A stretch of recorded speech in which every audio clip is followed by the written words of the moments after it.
সুপ্রিয় ছাত্রছাত্রীবৃন্দ, আজ 10ই সেপ্টেম্বর 2020 খ্রিস্টাব্দ অনলাইন ক্লাসে তোমাদের আবারও স্বাগতম। আমি কৃষ্ণমোহন সিংহ, প্রভাষক যুক্তিবিদ্যা, সরকারি শহীদ আকবর আলী বিজ্ঞান ও প্রযুক্তি মহাবিদ্যালয়, বালিয়াডাঙ্গি, ঠাকুরগাঁও। যুক্তিবিদ্যার আজকে এই ক্লাসটি আমার পঞ্চম ক্লাস। এর আগে আমি অনুমান এবং আরোহের প্রকারভেদ সম্বন্ধে আরো 4টি ক্লাস দিয়েছি। আজকে এই পঞ্চম ক্লাসে আরোহের প্রকারভেদ নিয়ে আলোচনা করব। যুক্তিবিদ্যা দ্বিতীয় পত্রের তৃতীয় অধ্যায় আজকে আমি আলোচনা করব।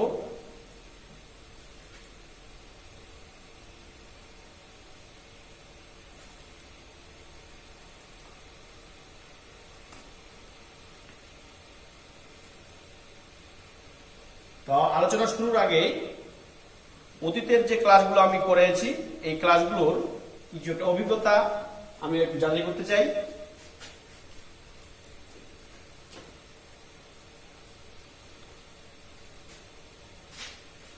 এখানে দুটি জ্ঞানমূলক প্রশ্ন দেওয়া আছে।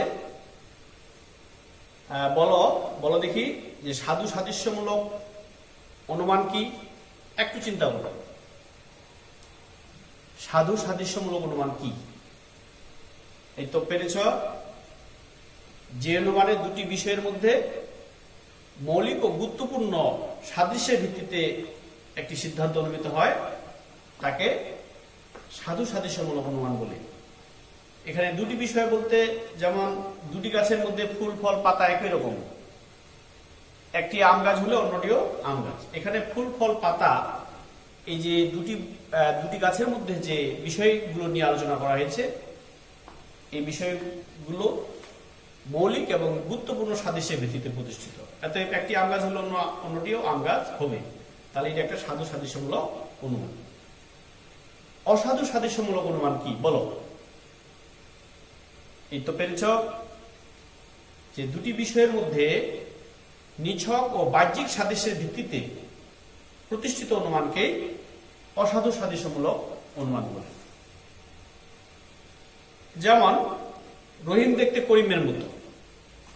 রহিম মেধাবী, অতএব করিমও মেধাবী। এখানে রহিম করিম দুজনে দেখতে হলে একই হলেই যে তারা দুজনেই মেধাবী হবে সেটা না।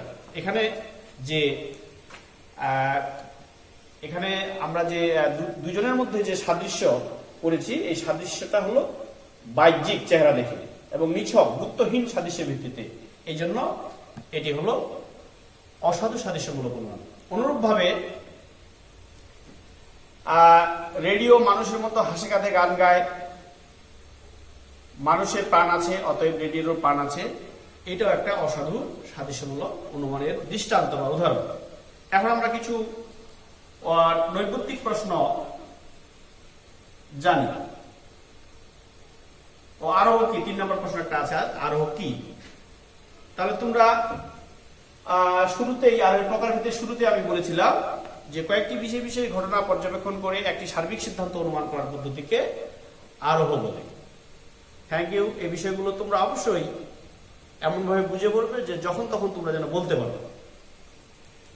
এবার নৈর্ব্যক্তিক কিছু প্রশ্ন আমি তোমাদেরকে একটু ধরি। সাদৃশ্যমূলক অনুমান কত প্রকার বলতো? এই তো বলতে পেরেছ। সাদৃশ্যমূলক অনুমান 2 প্রকার, একটা হলো সাধু সাদৃশ্য আর একটা হলো অসাধু সাদৃশ্যমূলক অনুমান। তাহলে উত্তর হলো ক।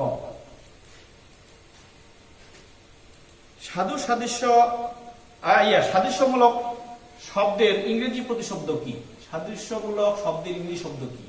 আমি তোমাদের ওই 4th ক্লাসের শুরুতেই বলেছিলাম যে সাদৃশ্যমূলক এর ইংরেজি শব্দ হলো, বলো। এই তো বলতে পেরেছ, অ্যানালজি। Thank you. আমি এ যাবৎ যত আমেরিকান দেখেছি তারা সবাই শ্বেত বর্ণের, মানে সাদা বর্ণের, সুতরাং সকল আমেরিকান শ্বেত বর্ণের। এটি কোন আরোহের দৃষ্টান্ত? একটু চিন্তা করো। এখানে উত্তরগুলো দেওয়া আছে, এখন বলো এখানে কোনটা হবে? পূর্ণাঙ্গ আরোহ, অবৈজ্ঞানিক আরোহ, যুক্তিসম্মতমূলক আরোহ না ঘটনা সংগঠন? অনেকেই কিন্তু উত্তরটা বলে ফেলেছ, অবৈজ্ঞানিক আরোহ। কেননা যে গুটি কয়েক দৃষ্টান্তের ভিত্তিতে আমরা যদি একটি সার্বিক সিদ্ধান্ত অনুমান করি, তাহলেই সেটা হয়ে যাবে অবৈজ্ঞানিক আরোহ। এবং অবৈজ্ঞানিক আরোহে আমাদের প্রকৃতির নিয়ম থাকে, কিন্তু কার্যকরণ কোনো নিয়ম থাকে না। অর্থাৎ কার্যকরণ নিয়ম ছাড়াই শুধুমাত্র প্রকৃতির নিয়মাবর্তিতার নীতির উপর ভিত্তি করে কয়েকটি বিশেষ বিশেষ ঘটনা পর্যবেক্ষণ করে একটি সার্বিক সিদ্ধান্ত অনুমান করার পদ্ধতিকেই অবৈজ্ঞানিক আরোহ বলে। এখন আমি এই যাবৎ যতগুলো আমেরিকান দেখেছি, তারা সবাই সাদা বর্ণের বা শ্বেত বর্ণের, অতএব সকল আমেরিকান শ্বেত বর্ণের। আসলে এই সিদ্ধান্তটা সঠিক নয়। এইখানে শুধু প্রকৃতির নিয়মেই শুধু আমরা সাদা বর্ণের লোকগুলোকে দেখে আমেরিকানগুলো দেখেছি, আমেরিকান যে অন্য বর্ণেরও আছে তাদের সংস্পর্শে আমরা আসিনি বলে আমার দৃষ্টিতে আমেরিকানগুলো সবাই শ্বেত বর্ণের। এই সিদ্ধান্তটা আমি নিয়েছি। আসলে এই সিদ্ধান্তটা একটা অবৈজ্ঞানিক আরোহ। Thank you. অবৈজ্ঞানিক আরোহ। করিম ও রহিম দেখতে একই রকম। করিম চালাক, অতএব রহিমও চালাক। এই অনুমানটি কি? তোমরা একটু আগে তোমাদেরকে আমি ধারণা দিয়েছি, তোমরা বলে ফেলেছ এটা একটা অসাধু সাদৃশ্যমূলক অনুমান। Thank you. এই এগুলো একটা বোর্ডে পড়েছিল ফাইনাল পরীক্ষায়। আমি এই প্রশ্নটা সরাসরি করে দিয়েছি। তাহলে তোমরা এই প্রশ্নগুলো শুধু জেনে রাখবে, উত্তরগুলো জেনে রাখবে, তাহলে তোমাদের পরীক্ষায় ভালো মার্ক চলে আসবে।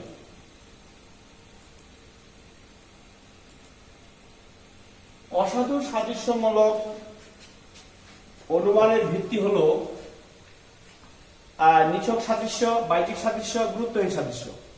বলতো এর তিনটা বৈশিষ্ট্যের মধ্যে কোনটা হবে? অনেকেই বলে ফেলছো যে তিনটাই, যে এখানে আমরা দুটি বিষয়ের মধ্যে যে সাদৃশ্য করি, এই সাদৃশ্যগুলো হলো নিছক মানে মিথ্যা, বাহ্যিক বাইরের চেহারা এবং গুরুত্বহীন। তার উত্তর হলো ঘ। Thank you. তোমরা আজকে একটা ঝুড়িতে আপেল দেখতে পাচ্ছ। তা আমি কিন্তু আজকে সেদিন আমি তোমাদেরকে গোলাপ ফুল উপহার দিয়েছিলাম। আজকে আমি তোমাদেরকে এই ক্লাসের শুরুতেই আমি তোমাদেরকে আপেল উপহার দিচ্ছি, অর্থাৎ আপেল খাওয়াবো। তো বলতো এই ঝুড়িতে মোট আছে 25টি কমলা লেবু। কমলা লেবু না, এগুলো কি বলে? হ্যাঁ, আপেল। আচ্ছা, তোমরা এই ছবিতে একটি ঝুড়িতে আপেল দেখতে পাচ্ছ। তো এখানে 25টি আপেল আছে।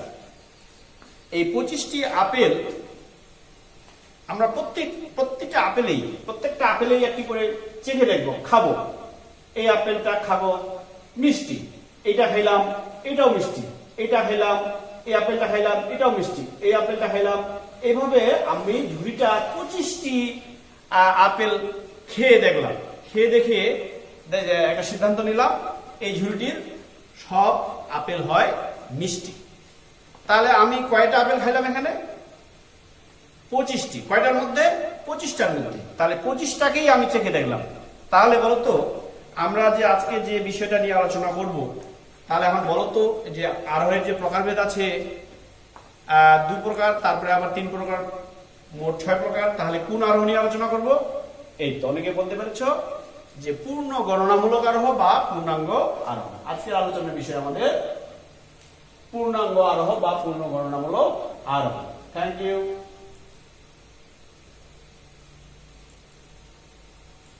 পাঠের বিষয় হলো আজকের পূর্ণাঙ্গ আরোহ। পারফেক্ট ইন্ডাকশন, এর ইংরেজি শব্দ হলো পারফেক্ট ইন্ডাকশন। শিখনপদ। এই পূর্ণাঙ্গ আরোহ এই অধ্যায় থেকে আমরা বুঝতে পারবো যে পূর্ণাঙ্গ আরোহের সংজ্ঞা জানতে পারবে, পূর্ণাঙ্গ আরোহ কি, পূর্ণাঙ্গ আরোহের বৈশিষ্ট্য জানতে পারবে,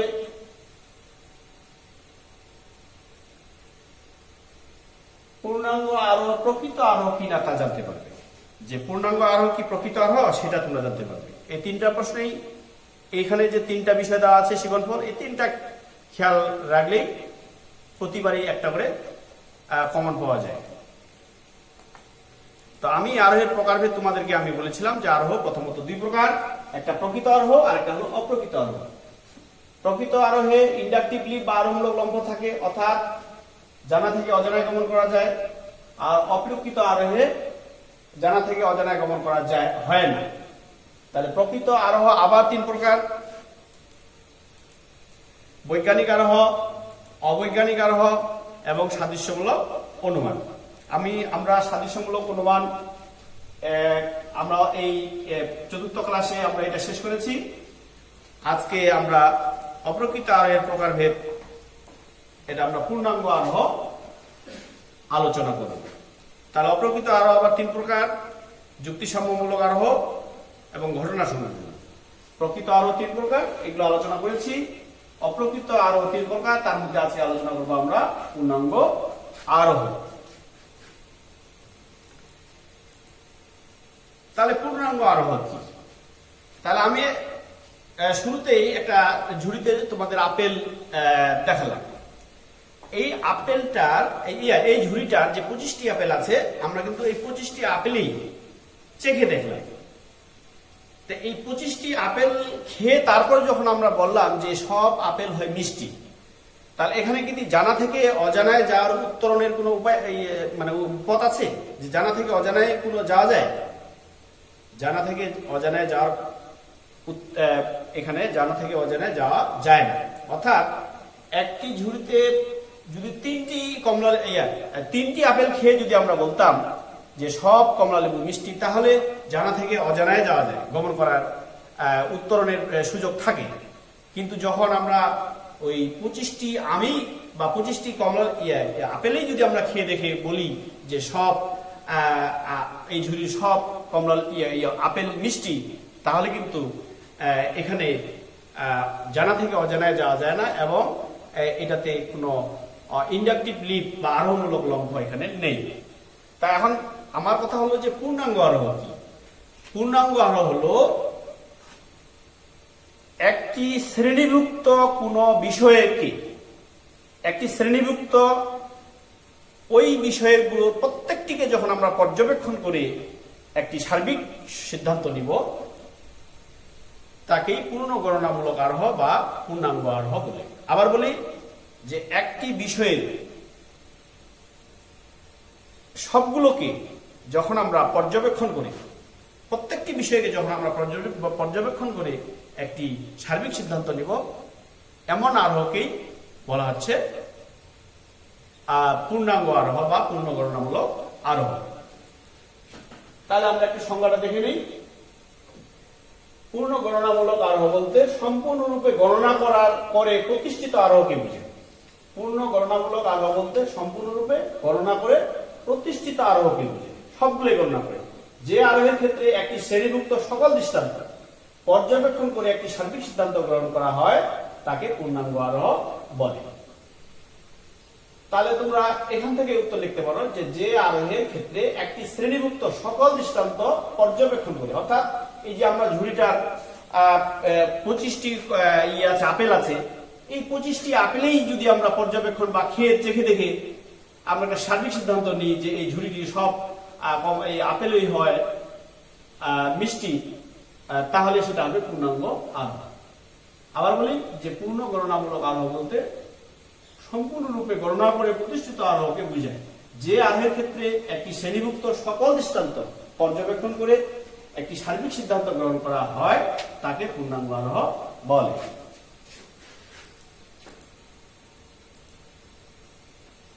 উদাহরণ, যে একটি ঝুড়িতে 50টি কমলা লেবু আছে, এদের প্রত্যেকটি স্বাদ গ্রহণ করে দেখা গেল যে কমলাগুলো মিষ্টি, অতএব সকল কমলা হয় মিষ্টি। তাহলে এখানে একটা ঝুড়িতে 50টা কমলা লেবু ছিল, এই 50টি আমরা খেয়ে দেখলাম।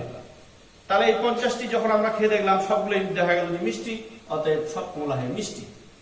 তাহলে আমরা 50টির মধ্যে 50টির স্বাদ গ্রহণ করে দেখলাম, অর্থাৎ পর্যবেক্ষণ করে দেখলাম। আর এটাই হলো একটা পূর্ণাঙ্গ আরোহের দৃষ্টান্ত বা উদাহরণ। পূর্ণাঙ্গ আরোহের বৈশিষ্ট্য। পূর্ণাঙ্গ আরোহের কতগুলো বৈশিষ্ট্য আছে? যে পূর্ণাঙ্গ আরোহে একটি সার্বিক বাক্য প্রতিষ্ঠা করা হয়,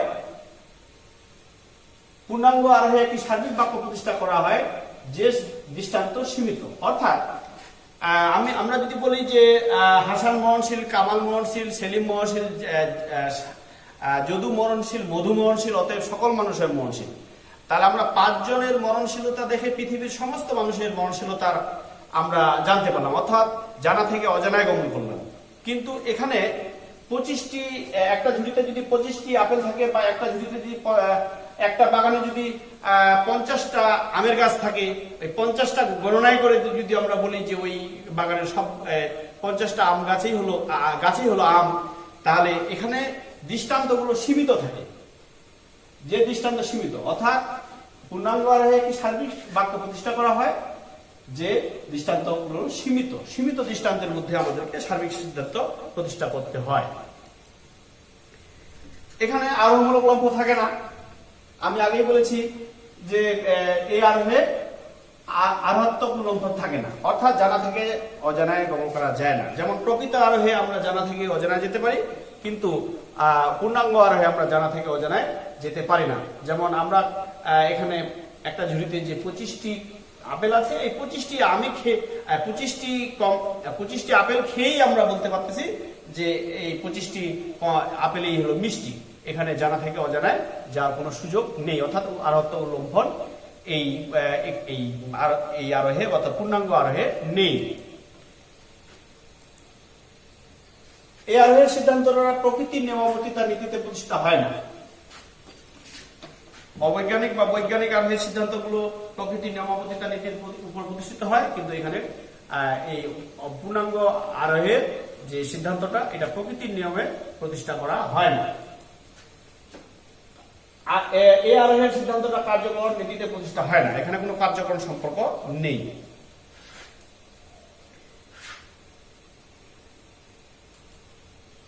এই আরোহে জানা থেকে অজানায় গমন করা যায় না, অর্থাৎ এইটার সাথে মিল আছে যে এই আরোহে যেমন আরোহমূলক লম্ফ থাকে না, অনুরূপ ভাবে এই কথাটাই বলা হয়েছে আবার যে আরোহে জানা থেকে অজানায় গমন করা যায় না। এখন প্রশ্ন হলো যে পূর্ণাঙ্গ আরোহ কি প্রকৃত আরোহ? তাহলে এখন তোমরাই বলো যে পূর্ণাঙ্গ আরোহে আমাদের দৃষ্টান্তগুলো সীমিত থাকে, এবং যতগুলো দৃষ্টান্ত থাকে ততগুলোই আমাদের পর্যবেক্ষণ করতে হয়, যে এখানে জানা থেকে অজানায় যেহেতু যাওয়া যায় না।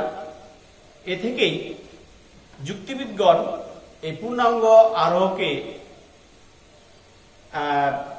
প্রকৃত আরোহ বলতে কেউ রাজি হননি। বিশেষ করে যুক্তিবিদ মিল এবং যুক্তিবিদ বেইন এই পূর্ণাঙ্গ আরোহকে প্রকৃত আরোহ বলতে রাজি নন। তাদের মতে কতগুলো বৈশিষ্ট্যের কারণে বা কতগুলো নিয়ম এখানে অনুপস্থিত আছে। তো এখন আমরা আলোচনা করি যে কেন প্রকৃত আরোহ পূর্ণাঙ্গ আরোহ প্রকৃত আরোহ নয়। পূর্ণাঙ্গ আরোহকে আরোহমূলক আরোহ অনুমান বলা হলো, পূর্ণাঙ্গ আরোহকে আরোহমূলক অনুমান বলা হলেও অনেক যুক্তিবিদ এই আরোহকে প্রকৃত আরোহ বলতে রাজি নন। যুক্তিবিদ মিল ও বেইন এই আরোহকে প্রকৃত আরোহ বলে স্বীকার করেননি। তাদের মতে পূর্ণাঙ্গ আরোহে অনেক গুরুত্বপূর্ণ দিক অনুপস্থিত রয়েছে। যেমন কি কি দিক অনুপস্থিত রয়েছে? পূর্ণাঙ্গ আরোহের মৌলিক বৈশিষ্ট্য যেমন আরোহমূলক লম্ফ নেই। এটা আমি আগে বলেছি যে আরোহমূলক লম্ফ এটা হলো আরোহের মৌলিক বৈশিষ্ট্য। এই বৈশিষ্ট্যটা পূর্ণাঙ্গ আরোহে নেই, অর্থাৎ এই আরোহে জানা থেকে অজানায় গমন করা যায় না। পূর্ণাঙ্গ আরোহে নতুন জ্ঞানের সংযোজন নেই। যেমন রহিম করিম সেলিমের অর্থাৎ মৃত্যু দেখে আমরা বলতে পারি যে পৃথিবীর সমস্ত মানুষ মরণশীল, এটা হলো একটা বৈজ্ঞানিক আরোহ। কিন্তু এই পূর্ণাঙ্গ আরোহে এখানে নতুন জ্ঞানের কোনো সংযোজন নেই। এই আরোহে দৃষ্টান্তগুলো প্রত্যেকটি পর্যবেক্ষণ করে সিদ্ধান্ত গ্রহণ করা হয়, তাই এই আরোহে কোনো নতুন তথ্য প্রদান করে না। অর্থাৎ পূর্ণাঙ্গ আরোহটা দেখতে মাত্রই আরোহের মতো, কিন্তু আসলে এখানে নতুন কোনো তথ্য প্রকাশ করে না। সিদ্ধান্তটা দেখতে সার্বিক মনে হলেও প্রকৃত অর্থে সার্বিক নয়। আমরা যে বলি যে সব আপেল হয় মিষ্টি, ঝুড়ির সব আপেল হয় মিষ্টি, এই সিদ্ধান্তটা কিন্তু দেখতে সার্বিকের মতো, কিন্তু বাস্তবে যথার্থ কিন্তু এটা সার্বিক নয়। সিদ্ধান্তটা দেখতে সার্বিক মনে হলো, প্রকৃত অর্থে সার্বিক নয়, কারণ এই সিদ্ধান্তটা গুটি কয়েক দৃষ্টান্তের সমষ্টি, তাই পূর্ণাঙ্গ আরোহ প্রকৃত আরোহ নয়। তাহলে এই বিষয়টা তোমরা জেনে রাখবে যে পূর্ণাঙ্গ আরোহ কেন প্রকৃত আরোহ নয়, কেন নয়? তাহলে আরোহমূলক লম্ফ নেই, 1 নম্বর বৈশিষ্ট্য আরোহমূলক লম্ফ নেই, নতুন জ্ঞানের সংযোজন নেই, আর একটা হলো সার্বিক মনে হলো প্রকৃত অর্থে সার্বিক নয়। বাস এই কথাটা খেয়াল রাখলেই আমরা বলতে পারবো যে পূর্ণাঙ্গ আরোহ বা পূর্ণ গণনামূলক আরোহ প্রকৃত আরোহ নয়।